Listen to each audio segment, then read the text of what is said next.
Jangan lupa untuk subscribe YouTube channel Metro TV News dan nyalakan notifikasinya. Rencana pembukaan bioskop di seluruh Indonesia pada tanggal 29 Juli nanti akhirnya dibatalkan. Tidak hanya itu, pemerintah Provinsi DKI Jakarta juga menunda pembukaan sarana rekreasi dan olahraga indoor. Apa sebetulnya alasan utama dan sampai kapan aturan ini akan berlaku? Kita sudah bergabung dengan Kepala Dinas Pariwisata dan Ekonomi Kreatif DKI Jakarta, Cucu Ahmad Kurnia. Selamat siang, Pak Cucu. Selamat siang, Bu Sumi. Ya Pak Cucu, sebetulnya para pelaku usaha dalam hal ini pengelola bioskop sebetulnya sudah bersiap-siap dengan segala protokol kesehatan supaya bisa buka di akhir bulan ini. Apa sebetulnya yang menjadi alasan utama Pemprov DKI akhirnya membatalkan keputusan ini? Iya, jadi ya dengan sangat menyesal kita harus menunda pembukaan bioskop karena memang seperti tadi dikatakan Pak Gubernur, bahwa kondisi di Jakarta penyebaran virus COVID-nya jadi kurang kondusif lagi gitu. Dan ini tentunya menjadi perhatian dan kita harus terpaksa menghentikan beberapa kegiatan yang skalanya indoor terutama. Karena dikhawatirkan penyebaran virus COVID-nya nanti tidak terkendali. Baik, Pak Cucu, sebetulnya selain bioskop, sarana rekreasi indoor apa saja yang ditunda operasionalnya? Jadi untuk sebagai acuan kami di bidang pariwisata ya ada beberapa memang aktivitas olahraga rekreasi yang masuk ya, seperti misalnya aktivitas bowling, ice skating dan biliar.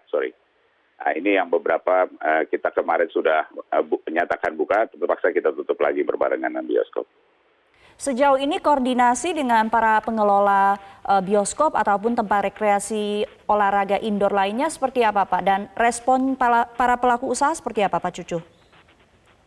Ya, jadi ya kami sangat berkomunikasi sangat aktif dengan teman-teman pelaku industri bioskop maupun sarana rekreasi tadi, olahraga rekreasi.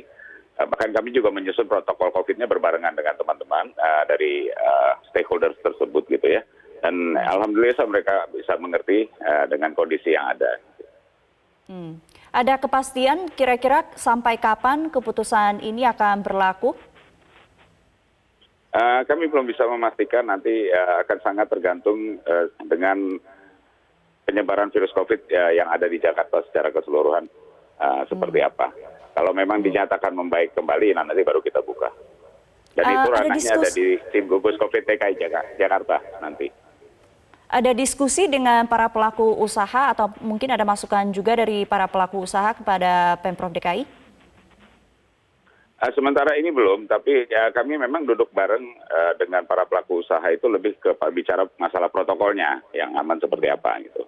Tapi kan masalah keputusan penyebaran virusnya adanya di level tim gugus COVID, bukan di level kami. Ada keluhan tidak dari para pelaku usaha mengingat mereka sudah mempersiapkan diri sebetulnya seminggu yang lalu, kemudian tiba-tiba ini ditunda, Pak Cucu?